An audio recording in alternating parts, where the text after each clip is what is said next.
Hey everyone, I just got home from work and I wanted to share something that the Lord had been talking to me about. In fact, He talked to me about it all night long. I think it was about 3 o'clock before I got to sleep. So, needless to say, I'm going to go to bed early. But the reason I wanted to share this is because I think it will be helpful. The reason I wrote the book is because I believe the Lord has given me a voice. He has given me something to say. He has given me a ministry and territory to occupy. And my goal was to submit the book to a large publisher. And when I started to look into it, all the publishers wanted me to download these questionnaires and fill them out. And as I filled them out, I realized the questions weren't about what is the book about? What are you trying to accomplish? Why do you think it will be helpful to the body? No, the questions were, what is your social footprint? How many Facebook friends do you have? How many followers do you have on Instagram? How many subscribers do you have on YouTube if you have a podcast? Well, I only have so many friends. And there's only a small portion of those friends that are actually going to want to buy the book. And I understand that. I understand that not everybody wants to buy the book. So when I tried to fill out the questionnaire, I knew that the larger publishers weren't going to be interested in it because I didn't have a large enough audience. I didn't have a large enough audience for them to advertise and market the book to. So I decided to go with an independent publisher. Now here's the problem. The moment I publish this book, it's going to disappear into a sea of books. The podcast competes with thousands of other Christian podcasts that fill up my feed on YouTube. And I know this, if you don't get subscribers and if you don't get likes on your videos, your podcasts are buried in the YouTube algorithm and they're never going to be shared. It's a discouraging way to try to get your message out. The message I believe the Lord has given me about image and likeness. And it just made me realize how little influence and platform I have in the natural. But that doesn't change the fact, just because I have that very limited platform and that very limited natural influence, it doesn't change the fact that He gave me a voice. He gave me something to say. He gave me a ministry, and He gave me territory to occupy. Then this is what the Lord said to me that kept me up most of the night. It doesn't matter what you do in the natural realm if you don't do the work in the spiritual realm. I don't really need friends on Facebook like the big publishers wanted me to have, because they're not anointing. It's the anointing that breaks the yoke. It's the anointing that's going to drive out the demons in my territory, not how many subscribers I have on YouTube. And it's the anointing that's going to bring down the strongholds, not how many followers I have on Instagram. So if I want my voice to be heard, if I want to occupy the territory, if I want to change the world, then it was time for me to become undone and ruined. Let me explain what I mean. I have my Bible here. I'm in Isaiah chapter 6. I use an English Standard Version if you want to follow along. I think this is a very famous chapter and people probably already know what it says, but I want to just go over a few things because I think it's important. I'm going to start in verse 1. In the year that King Uzziah died, I saw the Lord sitting upon a throne, high and lifted up, and the train of his robe filled the temple. Now, the picture of that in Hebrew is that the train of his robe kept filling the temple. He is so immense, he is so grand, he is so majestic that he can't even fit in the temple. The train just keeps coming, and it comes, and it comes. It goes on to say, above him stood the seraphim. Each had 6 wings. With 2 he covered his face, and with 2 he covered his feet, and with 2 he flew. And one called to the other and said, Holy, holy, holy is the Lord of hosts. The whole earth is full of his glory. And the foundations of the threshold shook at the voice of him who called, and the house was filled with smoke. I want to say this.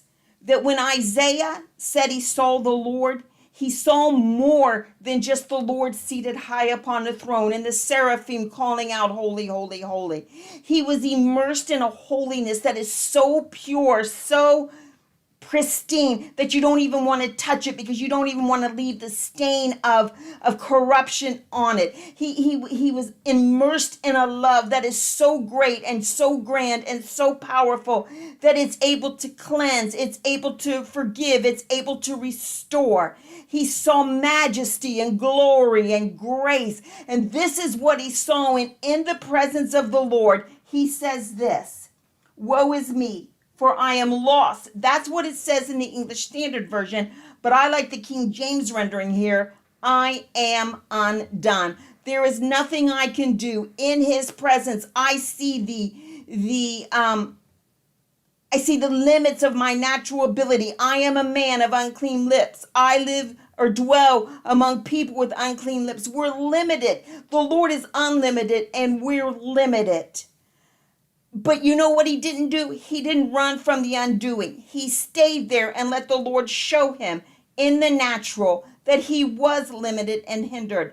And that's what it takes if you want to have anointing. You have to get in the Lord's presence and let him undo you, so to speak, to let him undo you. He's got to reveal all the motivations, all the heart issues, all the self issues that keep you from moving into the things that he would have you to do. We have to stay undone. We have to come before him, and we have to lay in his presence, because we're transformed as we behold him.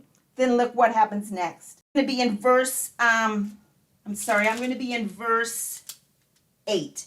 And I heard the voice of the Lord saying, whom shall I send, and who will go with me? And when he heard that, he was ruined, because he realized his life wasn't about himself. It wasn't just about his people. It was about God's eternal purpose. There was something greater going on in the eternal, in the spiritual realm, than he could ever comprehend in the natural realm. He said, I will go for you. If you want influence, if you want territory, if you're like me and I want to change the world for God, I want to change the world because I know what it's like to be stuck in fear. I know what it's like to be hindered and limited. I know what it's like to be insecure. I want to change the world, and I know that's a big ask. I say to him all the time, that's a big ask. But I need anointing to do that. I need anointing to change the world. And that's only going to come when you lay in his presence and cry out that you are ruined and undone. And that's what he meant when he said to me that if you want, what did he say? I wrote it down so I wouldn't ruin it. It doesn't matter what you do in the natural realm if you won't do the work in the spiritual realm. And that's the work in the spiritual realm. That's the cultivating of the ground. That's the planting of the seed. That's where the denial of self comes from. And then you learn that his will, the harvest, is far more important than your comfort. And I realized, even as, I realized the book was going to be lost in a sea of books, and maybe the subscribers in YouTube will never rise to the level that YouTube will begin to advertise the podcast on other people's fear. It's really not about my lack, for I lack so much, but it's about him. And I also realized this, though. I can't just do the natural things. I can't just write a book. I can't just record podcasts and expect it to be enough. If I did that, I'm going to be in the parable where the master gives the servants talents, and the one servant comes back and he says, well, Lord, here's your one talent back. I kept it pristine. I kept it safe. I shined it every week. No one touched it, and I didn't do anything more but to make sure I kept it safe. No, because that's living with divided loyalties. That's saying my comfort, my ease, what I want, what I need is more important than hearing God say, who will I send? Who will go for me? I will go for you, Lord. I will go for you. And he's saying to me, if we do, not just me, but all of us, if we do the spiritual work, if we will lay before him and become undone and ruined, the promotion comes from that. I said to him one time, I said, Lord, I'm a nobody. In reality, I'm a nobody. And I see things in my spirit. I see things in my spirit, but I'm just a nobody. And he said this, and I'll never forget it. Anyone who has ever had a real impact upon the kingdom of darkness has always been promoted from their prayer closet. And that encouraged me. That encouraged me. But it's not enough just to do the natural things. We have to do this work in the spiritual. Thank you so much for listening. I feel so much better getting that off my chest, so to speak. And I will see you later. Bye.